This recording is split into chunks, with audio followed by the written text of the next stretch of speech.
God's creation. And I think this is the way that we're meant to parent, is in tandem with God's creation. We need to be positive with them.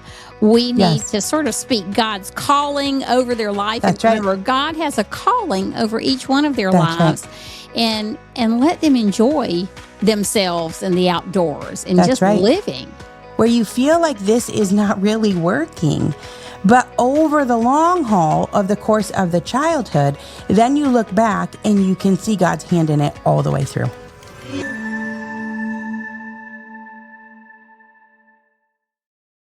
Welcome to the Zan Tyler podcast, where our goal is to help you thrive in your homeschool journey.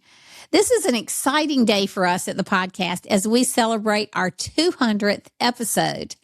And as we celebrate that 200th episode, I want to thank BJU Press Homeschool for making this podcast possible. I love BJU Press for many reasons, especially that it offers a robust educational homeschool experience with a strong biblical worldview woven throughout. It is truly a curriculum you can trust. Another way we are celebrating our 200th episode is by having Ginny Yurich as our special guest. Ginny was my first podcast guest in August of 2022, and she encouraged me for over a year to podcast. So it's such a pleasure and a hoot to have Ginny here for this episode. For those of you who might not know, Ginny is dynamic, funny, and genuine, a thought leader in the world of nature-based play and its benefits for children, and the founder of the global 1,000 Hours Outside movement. She's the author of the best-selling book, Until the Streetlights Come On, and her newer book, Homeschooling, You're Doing It Right Just by Doing It. She also hosts the incredibly popular 1,000 Hours Outside podcast. Ginny's message is life-giving, offering real hope to homeschool moms and changing the lives of children as they trade screen time for the great outdoors. Please enjoy my conversation with Ginny. Ginny, thank you for being here as we celebrate our 200th episode. 200! Woo! Can you even believe it? Could you ever have imagined? No. 200! That's so many conversations, Zan. Besides me, who's been your favorite? Oh, well, you know, But haven't you loved all of them? Isn't it such a cool opportunity to get to know people? I never expected that part of podcasting, is how much fun it would be to dive deep, even with my friends. Because we all stay so busy. When do we sit down and talk for an hour? Isn't that right? That right? And have a pointed conversation, and then obviously it just permeates out into the whoever hears it. You never know. Yeah, that's right. So first of all, Ginny, I want to thank you for encouraging me to podcast 5 years ago. And, you know, it was sort of like, I don't know, too much to do, plate's already full. And I don't know what you said, but you really just kept on in a really nice way about it. And I just want to... I wasn't pushy or a jerk. That's good. You are not a jerk. There's so many benefits to it. It is a win-win-win, right? It's a win for the podcast host. You get to meet all of these new people. It's a win for the guest. They get exposure to people that they might not have gotten exposure to otherwise. Maybe they have a new book coming out. Maybe there's something they're passionate about. And then it's a win for the audience. So I just think it's a great platform. Yeah. And conversation. Who doesn't love to just talk to each other? So as a matter of fact, you and I just got back from FPEA, and we had many late nights while we were there after the speaking was over and everything else. We would meet together. Suzanne Nunn is the president of FPEA, and she keeps this big suite, and we would just all huddle up there after the day was over and talk till 12, 1 or 2 in the morning. Just about family. In fact, I feel kind of sick, honestly. Do you? I came home and I was like, my throat's kind of sore. I came but home. It really is. That's your opportunity, right? That's your opportunity to connect. That's right. You really want to take hold of those things when they happen and enjoy it again. I remember I wasn't in Idaho. I was in Montana a few weeks ago for their conference, and a friend of mine was there from from Idaho, and she said, Zan, what if we're never together again? We need to make the most of this. And I said, oh, Abby, you can't say that. We're going to see each other live. it did make me think that these That's kind of high pressure. Yeah, true. This might be our only chance. And it was really sweet, and it did make me really think. So anyway, there you go. So, but I just wanted to tell you that your keynote session was amazing. If you've never seen Ginny speak in public, you need to find out where she's going to be next. If she's wherever you're going to be and hear her, because she comes on that stage. You might be tired. You might have been up all night with kids, but she owns that stage, and she has you laughing and crying before you know whatever happened. And thank you. And I've seen lots of speakers, and I've spoken lots, but I always learn when I hear from you. So, well, I've got my questions upside down because I'm so excited that you're here with me. Okay, so you started out your keynote at FPEA, and this is probably the largest homeschooling conference in the world. I mean, I know it is in the United States, and I would think in the world there are somewhere between 18 and 21,000 people there. The count isn't in yet. And so this is not a small venue.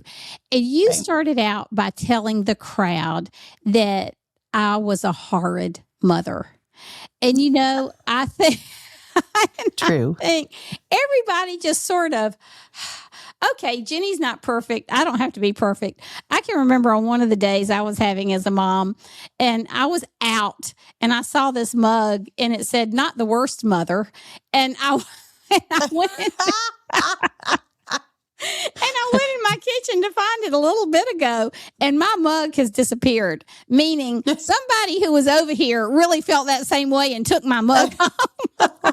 Aw, that's a great mug. So, but we do feel that way as moms. So tell us how you went from feeling like a horrid mother to coming out on the other side of that. What did you do? Well, we went outside. The end. Well, I tell you what, I think it's true. It is. It's God's creation. And I think this is the way that we're meant to parent, is in tandem with God's creation, because when we go outside, it's a natural place for kids to exist and to be lively and to be themselves. And indoors, that can be a lot trickier. And indoors, there's a lot of chores that you have to do. And indoors, they're making a mess of everything, and it's loud, and kids are crying. They're less engaged with their surroundings. And so that was a change that I made. It wasn't my idea. It came from Charlotte Mason. I didn't even know who Charlotte Mason was. Somebody else told me about Charlotte Mason and said that kids are supposed to be, she said that kids are supposed to be outside for many hours a day. She said 4 to 6 hours whenever the weather is tolerable, which is very countercultural. Everything else is short. We put kids in program, which is what I was doing too. And it was exhausting. And the programs didn't last very long. And it was just like a 3-ring circus, right? You're trying to get this kid to be quiet. You had like 4 kids in 5 years or something like that? Yeah. But I tell people, even after the first one, I felt pretty thrown off my game. And if you're listening and you're someone maybe that came from a career, and I was a teacher, so I had something in my life that I felt like I was actually pretty competent at. I think a lot of people come from, and sometimes people have kids really young so that, they're coming out of high school or something like that, but maybe they were really competent in school or sports. You have something that you're really good at. And so I expected to transition that competency into motherhood. And it just didn't happen. And I was like, these kids are not happy. These days are so long. I'm really struggling. And truth be told, just stepping outside changed the entire situation. Did you ever think in your wildest imagination that one simple thing like going outside could start a global movement? No. And in fact, when I started writing about it, people for many years were like, that's a really silly idea. And now occasionally people will say to me things like, I wish I would have thought of that. And I was like, well, maybe you don't. Back at the beginning, people were, but it was a little bit of a different time. And I think screens have become more rampant in the last decade plus. But no, I didn't think so. Just basically because of the response that I got at the beginning, but it worked for our family. And so I think when you find something that works for you and you continue to share it, then little by little, it will help other people. Not everybody And some people still think it's a ridiculous idea. They're like, I don't want to pay attention to how much time I spend outside. That's too hard for me. I'm too meticulous. That's also fine. But it's just about bringing the awareness that we're so overburdened sometimes. And really the simple things help considerably with child development. So we're talking social skills, emotional skills, physical development, cognitive development. That's a really big one. The body is what grows the brain through movement. So a lot of times, like we feel like we got to check the box. But movement does a lot for kids in helping them to develop their brain so that if you have things that you want to do that are sitting at the table and doing the different seat work, it makes that easier. And then obviously there's all sorts of spiritual lessons out there. So you get a lot of bang for your buck. Just like with podcasting, a lot of bang for your buck. And I think God made it that way. One of the things I love that you talk about is it's okay for your kids to be bored. And I can remember so my kids grew up just as screens were really coming on board. And so as they came on board, I can remember telling my oldest son, because everybody was just starting to get these PlayStations and all. I said, for you, I'm fine. We'll get a PlayStation. You can watch it all you want. But just remember, for every minute you play on that, you read 2 minutes. And Ty said, I think I'll go outside. It was really easy to I think that's great.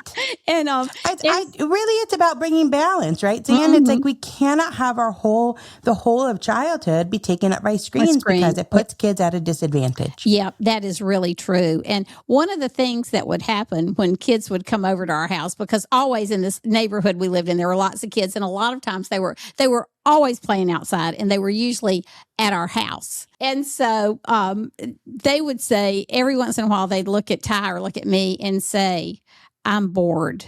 And my kids' eyes would get real big, and they would say, you cannot say that word around my mom. She will find something for you to do, and you might not like it.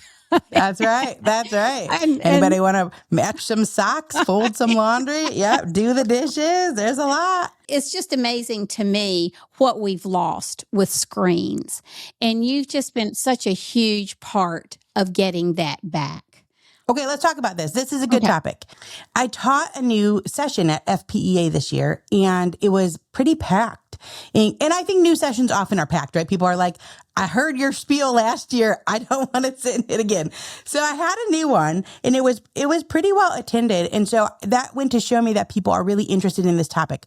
So I did a session on entrepreneurship because there is a man named Kim John Payne who has talked about this data that's current that says that by 2035, 75% of workers will be what are called tapestry employees or collage employees, meaning that they have many different jobs going on at once. And that's what they're doing to make ends meet. So that's 3 out of 4. And if you're listening in and you're a homeschool parent, this is what your child is going to be graduating into. He said this is very backed by data, what's going on in the world. So you're going to have a kid that has their hand in a bunch of different pots. They're going to have to be pretty fluid. Those long-term type careers that were 20, 30 years. I just read a book about a girl. She was talking about her grandpa. He started off in he bottled Coke, and then he worked his way up to the top and became vice president of Coke. You're like, what? Like, that does not happen anymore. That's right. It doesn't exist. Right. And so what Kim John Payne talks about and what we talked about in this entrepreneurship seminar was about it wasn't a seminar. That makes it sound really serious. It was just a workshop. It was about how you have to then start to think about what are skills that help to develop your child to be someone who could exist well in a tapestry environment, a tapestry career type environment. Okay, explain the word tapestry to me here. So like tapestry, I know a gig economy, I'm not following with tapestry. Yeah, it's kind of the same. I mean, I think it's the same. I think it's all the words mean the same. Either tapestry, gig economy, collage economy, where it's like you're going to have, like the tapestry weaves together, right? Oh, gotcha. I think that's what it comes from. So you've got 3 or 4 jobs that weave together to make your income so that you can live off of that. And so what Kim John Payne talks about, just what you brought up, was that boredom is actually one of the top places to start to develop the skills needed in order to become that type of flexible, imaginative person that can flex. Because play is one of the only times when you are confronted with the unknown and you've got to figure out, how am I going to work my way through this? And so a childhood that's filled with play, he says a lot of times people are saying, oh, that's so cute. All that old fashioned play. How sweet. And he says, no, this is what kids need for the future. This is the skill of now. We no longer have these assembly line type jobs, linear careers. You're going to have to be trying to be able to do a bunch of different things. And so that time of boredom, the time outside, the time when we're not overloaded with toys and screens, that is the time when we're developing the skills necessary for the world that is here and coming. Yes, that's right. I can see that. So what would you think are tapestry type jobs? Okay, so I would say that 1,000 hours outside would be that. So, I grew up being a public school educator. That was very linear. And people are dropping out of that career in droves for a lot of different reasons. Sometimes, I dropped out because I was becoming a mom. But even as the years were going on, they were talking about the paperwork has just increased to a tremendous amount. You have to do everything the same. All the third grade class has to be the same. All the fourth grade classes. There's no autonomy anymore.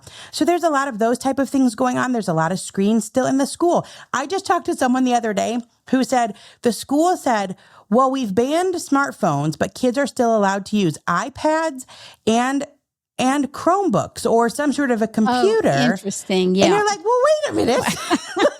Because the kids are looking up things that are inappropriate and showing each other. They're like, well, we've banned the smartphones. And it's like, well, the iPad is a smartphone, pretty much the same thing, just bigger.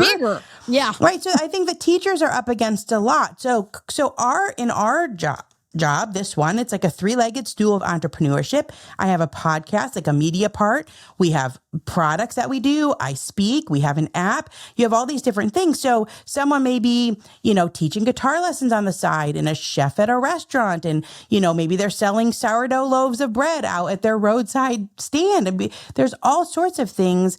And the data is showing that 3 out of 4 people will be more in that type of a role. It's similar to what you're doing. Yeah, that's right. Speaking and podcasting and, consulting, all those types of things. That's right. So, and trying to adjust with the times, right? Podcasting is new. So that's what's happening more so than ever, where people, not my dad even, I think he wasn't even in a career that lasted all the way through. It was like bopping from thing to thing. So, I would say that homeschooling is the best preparation for that type of life. Yeah, that's interesting, Ginny. I really like that. So one of the things I did want to talk to you about are 2 things. Well, there are 3 things in your past that I want to ask you about. It was your life as a piano player, as a pianist, your life as a teacher, and the things that you learned from those. But also, I have to ask you, because I remember reading your books, and I forgot to talk to you on this every podcast we've done, is were you really Chuck E. Cheese? Oh, I was. Look at this. There's my pin. That is I was awesome. Chuck E. Cheese. I made a lot of money there. I would run birthday parties on Saturday mornings, and I didn't work on Sundays, but I think there were birthday parties on Fridays too. So like at 10 a.m., there would be 3 different birthday parties going on at once, and I would run all of those, and then they would tip me. I made a lot of money there. Oh, they would. Now, who would tip you? The parents at the birthday party? Yes, the parents of the birthday kid. And those birthday parties were expensive. Yes, maybe they were $200 or $250. Yeah, so if they were tipping me 10%, sometimes I was making $60 or $80 an hour, like as a high schooler, plus my pay. Right. It was a good job. Chuck E. Cheese is still there, but the band... They don't do that. That's those disbanded. animatronics. Yes, they have disbanded the band. So that was one of your tapestry jobs, and no telling what you learned from Chuck E. Cheese that you're using now that you have buried. That suit smells though, and then the kids try and pull the teeth. So it was a tricky one of my tapestry jobs. But yes, I have played the piano since I was 4. I think that music is definitely something to invest in with your kids. I love this woman named Melanie Hempy. I almost didn't remember her name. I love this woman. I can't really remember her name. She has an organization called Screen Strong, and she had a child who was addicted to video games, her oldest, and had to drop out of college. She's got an interesting story. So she changed her parenting. She had 3 younger kids, a girl and then 2 twin boys were the youngest, and they did no screens. I mean, I don't think they did any video games or anything. And she said kids should have 3 to 5 hobbies, and that keeps them occupied, keeps their mind going, their growth. But there is this statistic from Carla Hannaford, Dr. Carla Hannaford's book. Her book is called, one of them is called Smart Moves. Wait a minute. Can we back up just a little bit? Yeah, when I'm you talking say about the 3 piano. to 5 hobbies, name 7 hobbies for us. So people are probably thinking, okay, my child likes to play kickball, or my child likes to paint, but how do you come up with 3 to 5 hobbies? Let me tell you whose book has the best of them. I'm taking notes while we're talking. It's called The Joy of Slow. It's by Leslie Martino. That's a homeschool book. So hers, if I remember correctly, had a very lengthy list of hobbies in it that people could look at. And I don't have the book easy for me to grab at the moment. But anyway, so she would have things like any type of handcraft. So sewing, cross stitch. I mean, there's so many different types of sewing, type of knit, all of that you could learn. And they're all a little bit different. Yeah, absolutely. Anything like that a kid is interested in. And then all of the sports. So any sport, including like the individual type sports like fishing, hiking, biking, skateboarding, all of that. And then obviously any musical instrument, acting would count, reading would count, drawing would count, any type of art. So there's a lot of different types of art, right? So your kid might like to throw on the pottery wheel. I think that's how people talk about it. Yeah, right. There's a place by us where you can paint ceramics. So there's just a lot of options out there. That really made me think, though, when she said 3 to 5 hobbies, I really had to sit down and think, do my kids have that?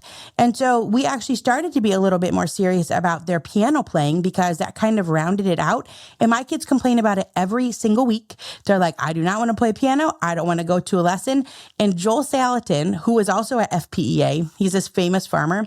He says nobody is disappointed with the skills they have. They're only disappointed in the skills they don't have. Oh, and so I'm interesting. It's good, isn't it good? And it's true. No one's like, I'm so disappointed that I know how to bake these amazing things. I'm so disappointed that I'm amazing at this instrument. Nobody says that. That's right. And we have our music director has been living with us for the past 2 years at church. He's the oldest of 10 homeschool kids. He's 30, and he teaches piano lessons on the side. And so he's taught all my grandkids lessons, and we talk about this a lot, because he said in some of the studios where he worked, people want to replace the word practice with, I can't remember the word, but it's a fun word. And he said, no, I really want to keep the word practice in there, because there's some sense when children are developing skills, they need to know it's going to take a little bit of discipline. And then, so we just had this conversation, and that's so true. That's so true. Because I had this tendency when I was homeschooling. I thought one of my expectations was to make everything fun. And, that's a heavy expectation. And because life is not always fun. And right, but it is fun. It is fun in the end to have the skill. Yes, that's and so right. That's what I say to my kids every week. They thought they were going to get to miss a piano lesson because we were coming to FBA, but we just moved it to a different day. And they were like, "Come on!" And so I'm constantly like, "You're only disappointed in the skills you don't have. Someday you're going to be happy that you have this skill." But I want to tell you the statistic from Dr. Carla Hannaford about musical instruments, because it fits. So Dr. Carla Hannaford has a book called Smart Moves, Why Learning is Not All in Your Head. That's a subtitle. So this would be a great one if you're trying to convince yourself to get outside more, to let your kids move more. It's a really good book. One of the things that she says is, she quotes a statistic that elderly people who dance regularly have a 79%, and we may have talked about this before, but a 79% less chance of developing dementia or Alzheimer's. So elderly people who dance, that's almost 80% less chance of developing. That's unbelievable. Because it's complex movement. And she says it's a slightly less number. It's 69% or something around there if you play a musical instrument. Interesting. But playing a musical instrument is a protective factor for the brain. Boy, because you read all these things, you see all these things popping online. Do this if you want to keep your brain sharp. And half of it is junk.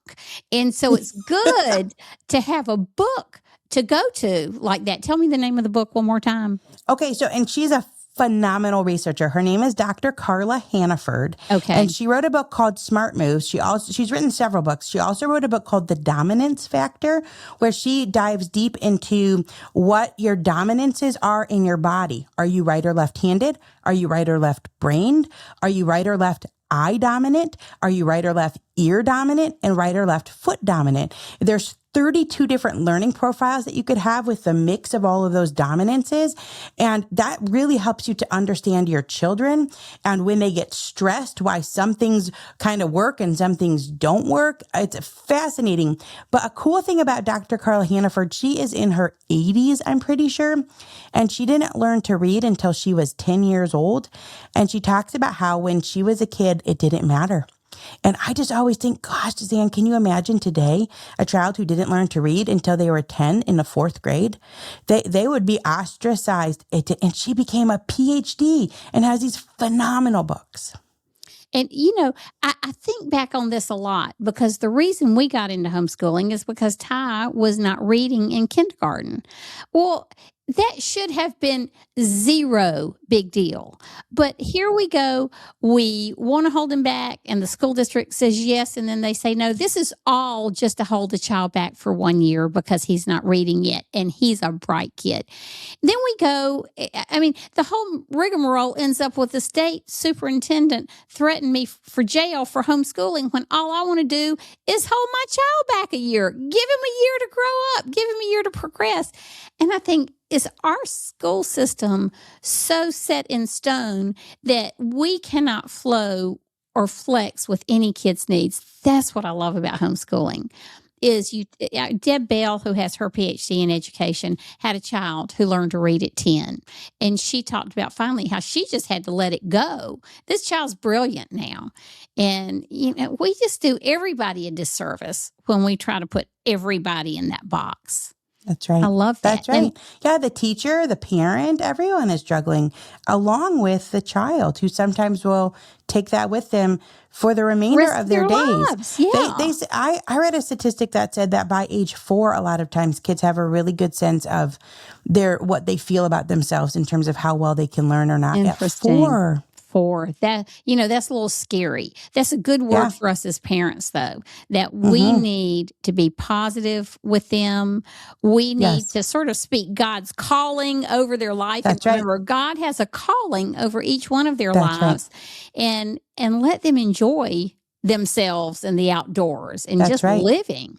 This was the gist of my talk, my keynote at FPA, was that often I think every parent who homeschools has times, long periods of time, days, weeks, months, years possibly, where you feel like this is not really working. But over the long haul of the course of the childhood, then you look back and you can see God's hand in it all the way through. I don't want to leave that skill conversation without telling you this, because this has brought a thought full circle in my head. My dad grew up in a very small town. I think there were like 20 kids in his graduating class. He was valedictorian, and the polio epidemic came through when Dad was supposed to give his valedictory address and never could. And my grandmother never got over that as long as she lived. But that's not what I want to talk about. I didn't know this, but when we were growing up, all 3 of us had to take piano lessons until we graduated from high school. It was non-negotiable. And I never knew until 3 weeks before Daddy died. And I said, Daddy, no, I didn't ask him if he had any regrets, but we just started talking about life, and he started talking about a couple of things he missed. And he said, I always wanted to learn to play a musical instrument. It was not available in my small town. And that's why he was so sure that we were going to have that, because he felt like that was a real hole in his adult life. And he had a beautiful singing voice, but never was taught to read music. And so I really like, I just love that conversation, because that closes a loop in my brain and my life, and how much that meant to Dad, so much so that he didn't care how much pain and suffering it caused us, because we were like your kids. I used to take my books to study hall in school and practice practicing without a keyboard is not a great idea. Let me just tell you. But anyway, but yeah, thank you for that. That's powerful. Thank you for joining us today on our 200th episode. This is a big milestone, and we wouldn't be here if it wasn't for you, the listener. Make sure you tune in next week to hear part 2 of my conversation with Ginny. May God continue to bless you on your homeschool journey. And until next time, bye.